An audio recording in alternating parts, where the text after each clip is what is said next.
So outside of the black community? Yeah. Yeah, I mean, same deal. You know, when I got to boarding school, I went to boarding school, predominantly white boarding school. Um, you know, I was expected to, you know, be, you know, that athletic black guy that was just always cool and hip, and um, you know, I needed to reach the expectations of how the black man is seen in society from a white lens. And it's actually crazy how that's instilled into you at a very young age. You know, I hit high school at 13, going on 14. Do you feel as though like you had to like abide by those things, and do you feel as though that put a pressure on you? Yeah, it definitely did. Especially with the whole idea of sports, because like for a while I didn't even like playing sports. Like, I was just like, man, I'm just naturally strong, so I mean I'll just do it. But for a while, man, I was like, man, I don't even like doing this. I'm just doing it because everyone in my family, all of your friends, they do it too, so it's expected for you to do it too. So you got to be tough all the time, and there's no switch. Now people don't, especially for black men that play sports, we're not taught to turn it on and turn it off. Like you're supposed to be aggressive off, and you're supposed to be aggressive on. So it's kind of hard to find that balance of like, I don't have to always be aggressive. I can unwind it sometimes, and it's not like, it's kind of hard to explain. It's kind of really hard to explain that one. I feel like it was just like it was just society, and it also just depends like where you grew up. I grew up in Boston, so that was sort of the norm, you know, to talk a certain way.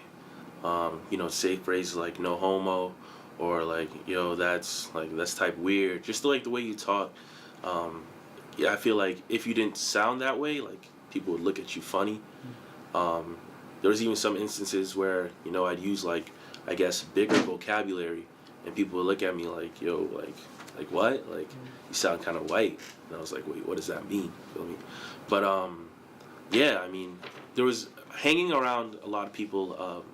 A lot of my people, I feel like we all like they made me act a certain way, and it was for the good and for the bad. We like a lot of my friends that I grew up with, you know, they're not in good places right now because of the actions that they did, and the actions of like our elders, you know, whether it be, you know, just cheating, flunking out of school, stuff like that. I feel like it was almost tradition, but like, you know, luckily a few of us have surpassed that. Middle and elementary school, I was bullied. I was a smart kid. I was known as the nerdy kid. Wasn't necessarily, my mother never spent a lot of money on sneakers, Shane. So I wore like Payless shoes. I wore like, the coolest pair of shoes I had in middle school coming up was, until my feet got large enough to wear men's sizes, were like Chucks. I had LeBrons way back then, but those were like $40, so my mother ain't really mind. And then until we had to wear uniforms, I got clowned in my clothes daily.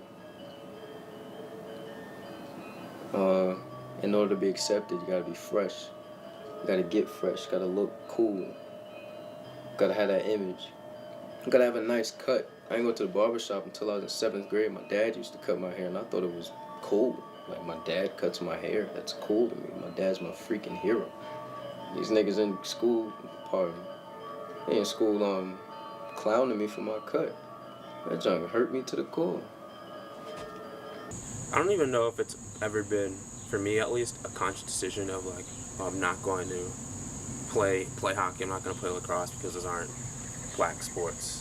If that makes sense. I mean, I grew up playing baseball, which is, I mean, in the 70s there was a huge African American contingent of people playing baseball and like professional, but like I've like been able to identify. I remember growing up, I was identifying black players in the MLB as like role models and pioneers, and I never really thought that was never really a full consideration of whether or not I did the sport. But that being said, I remember it definitely shaped the music. Things like that I've listened to, that I've like been to, like gone to appreciate. Like I know like certain music, I'll listen to it because like at least when I was like younger, it would be like, oh, like I should be listening to this hip hop because that's what black music is, you know, not whether or not I actually liked or disliked it. And like little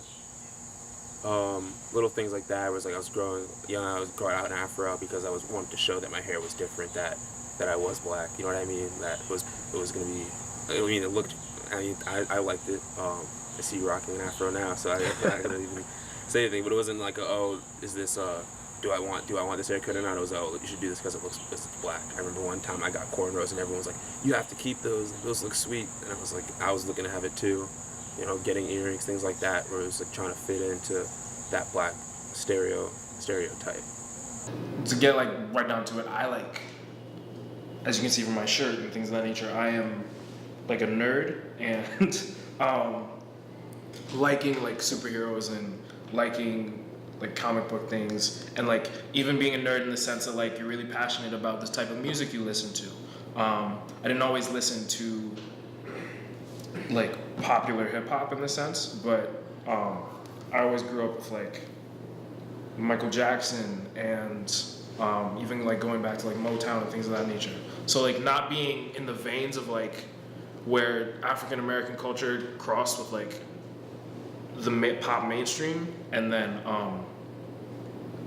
also just like not acting in a way that people saw you. So I had a lot of white friends growing up, and I was always, I guess thinking about it now, I was always like kind of like the token black kid, and it was in a sense like they could always say that like, oh, you fit in with us because like we do this and they do that, but then also in the sense you were the one who they connected to, like, oh, why don't you do this, or why don't you do that, or like why don't you,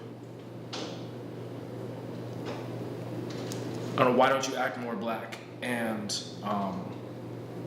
while also like not just like trying to figure out what black meant. I guess that's why like my first answer was so jumbled up, in the sense of like trying to find a definition for what black meant came from so many different places that trying to like reconcile all of that and just make sure all of that worked in my head, that's where like the big mess came from. Especially growing, like, I've been touched with so many different environments in my life, and I feel as though before I kind of grew into myself, I let myself be shaped by a lot of those different environments. You know what I mean? Like I said, we're fluid individuals, very malleable, very shapeable, and the experiences that I've lived in, the environments that I've been in, definitely, I wouldn't say like they turned me into who I am, but they definitely like had me questioning some of the things of like who, you know what I mean, of who I am. If you're black, you're this, you're that. Especially going into a PWI, you know what I mean? I made sure to like leave my stamp. I would try to put my stamp in going into high school as being a black man, like, oh, being like talking with like slang or whatever, you know what I mean? Not necessarily code switching like you're supposed to, like, oh, like what's good, turning what's good someday, hi, how are you? You know what I mean? I made sure like my first year, for like the first 3-4 months, I didn't do none of that. And it's like, like I didn't have to like do that because that's not necessarily how I talked. Like even back home, although I did talk with like slang or whatever, I also like, you know what I mean, I also talked with more precision or whatever, and it's hard to get a grasp on that as a kid. It's hard to like feel that out, and later on in life I did feel it out, and it's important to be able to like understand that you create your own identity, and no one else can create that for you, and that's something that's big saying, especially with like media accounts of like how some black men perceived or how anyone's perceived.